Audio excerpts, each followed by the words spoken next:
सभी को नमस्कार, सभी को राधे राधे। आज हम जानेंगे कि कार्तिक मास में आंवला दीपदान कैसे करें, कहाँ करें, कब करें, किस प्रकार से करना चाहिए। तो मान्यताओं के अनुसार कार्तिक मास में आंवले और तुलसी की पूजा करने से इस तरह के हर तरह के जो भी पाप होते हैं वो मिट जाते हैं, समाप्त हो जाते हैं। जैसे जिसके मन में कामना है, उस कामना को लेकर यदि आंवले का दीपदान किया जाता है तो हर प्रकार की कामना भी पूर्ण हो जाती है। जिस घर में आंवला दीपदान किया जाता है उस घर में सदा माँ लक्ष्मी जी का स्थायी वास भी बना रहता है।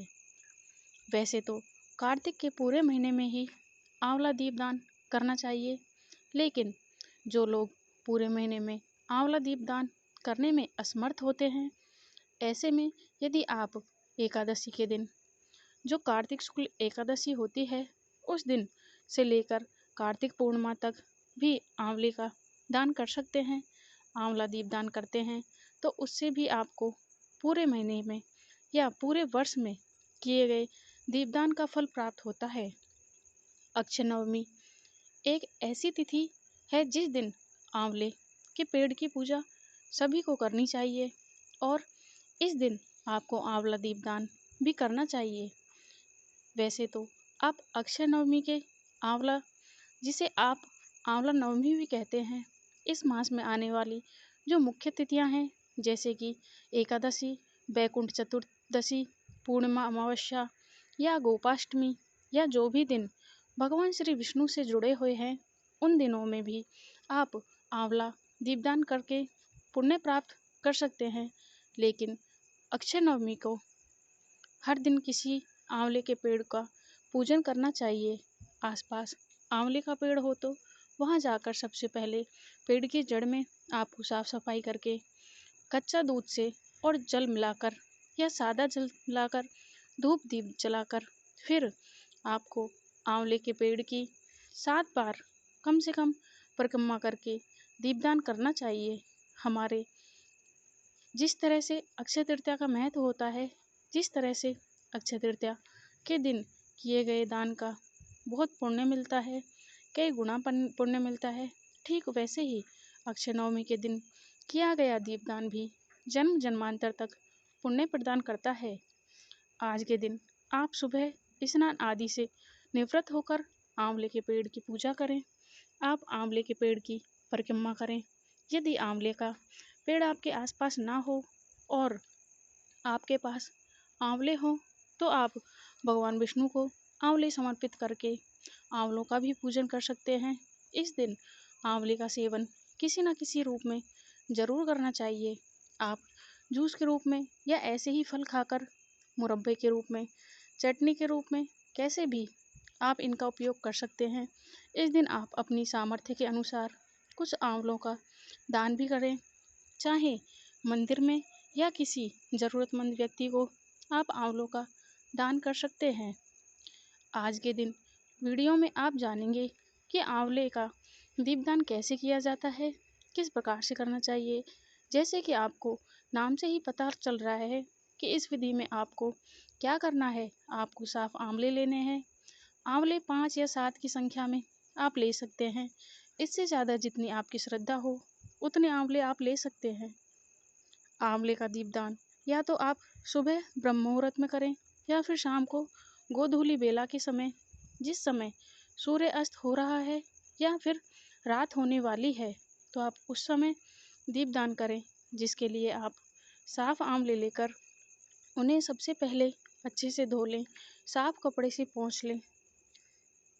फिर मंदिर में या आप आसपास जहाँ भी आप पूजा करने वाले हैं आंवले के पेड़ के नीचे, वहाँ जाकर इन आंवलों का आपको सबसे पहले पूजन करना होता है। सभी आंवलों पर आप रोली चंदन लगाएं, अक्षत अर्पित करें। फिर आप आंवले को जो ऊपरी हिस्सा होता है उसे आप थोड़ा सा चाकू से काट लें। फिर आप चाकू से जो थोड़ा सा उसमें गड्ढा बना लें ताकि उसमें एक छोटी सी गोल बाती आसानी से समा जाए और जो बाती है वो घी में ज़्यादा डुबोकर अच्छे से, यदि आपके पास घी ना हो तो तिल के तेल का प्रयोग भी कर सकते हैं। आंवले छोटे और गोल होते हैं कई प्रकार, यह ज़मीन या चौकी पर जहाँ भी आप स्थापित कर रहे हैं, जहाँ पर आप दीपदान करने वाले हैं, वहाँ पर अगर ठीक ठीक से नहीं टिक पाते तो आप मिट्टी के दीपक का भी प्रयोग कर सकते हैं, जिससे वह आंवले अच्छे से स्थापित हो जाएं।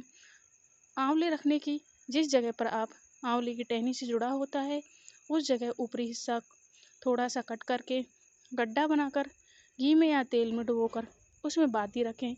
फिर सभी आंवलों को आसन दें, अक्षत का दे सकते हैं, पुष्प का आसन दे सकते हैं और फिर इस प्रकार से उन्हें प्रज्वलित कर दें।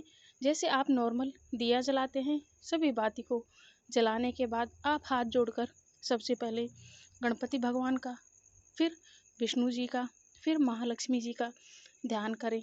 अगर आप आंवले का दीपदान अपने घर में भी कर रहे हैं, आपके घर में ही आंवले का पौधा है, तो बहुत अच्छी बात है।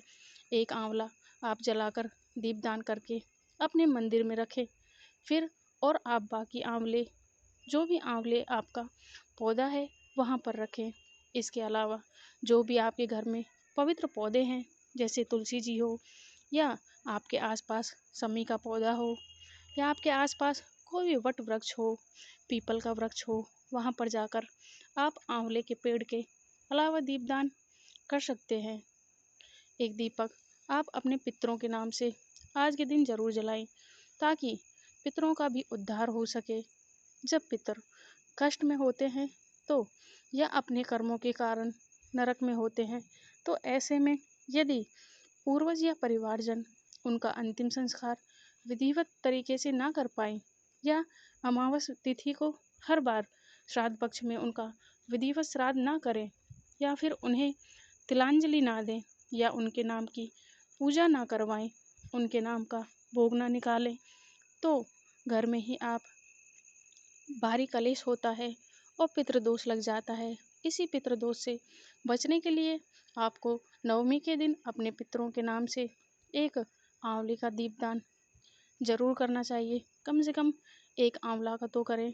बाद में यह जो आंवले हैं, जो आपने बाती बनाकर लगाए हुए हैं, उन आंवलों को आपको पानी में विसर्जन कर देना चाहिए और थोड़े से आंवले मंदिर में भी जरूर चढ़ाएं, जिन्हें आप प्रसाद रूप में परिवारजन में बांटकर खुद भी ग्रहण करें।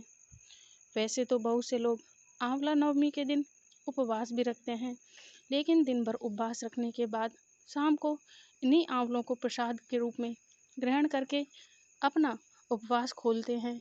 अगर आप भी उपवास रखना चाहते हो, तो आप भी इसी विधि से उपवास खोल सकते हैं। आंवले का दान आप जरूर करें शाम की पूजा में। जितने आंवलों का आप दान करना चाहते हो, उतने ही आंवले चौकी पर रखें, उनका पूजन करें और उसके बाद माथे पर लगाकर हाथ जोड़कर प्रणाम करें और प्रार्थना करें कि आपके द्वारा किए गए आंवलों का अपार पुण्य आप और आपके परिवारजन को सहित आपके पितरों को सदा मिलता रहे। फिर किसी योग्य व्यक्ति को इन आंवलों का दान कर देना चाहिए। आज के दिन आपने अपने घर में आंवले का पौधा लगा सकते हैं। अपने घर के अलावा सार्वजनिक जगह पर, किसी भी मंदिर में, पार्क में आदि में आंवले का पौधा लगाना चाहिए। यह बहुत शुभ और फलदायी माना जाता है। उम्मीद है आज की जानकारी आपको पसंद आई होगी। यदि आपको वीडियो अच्छी लगी तो चैनल को सब्सक्राइब करें, लाइक करें, कमेंट में श्री हरि विष्णु जरूर लिखें।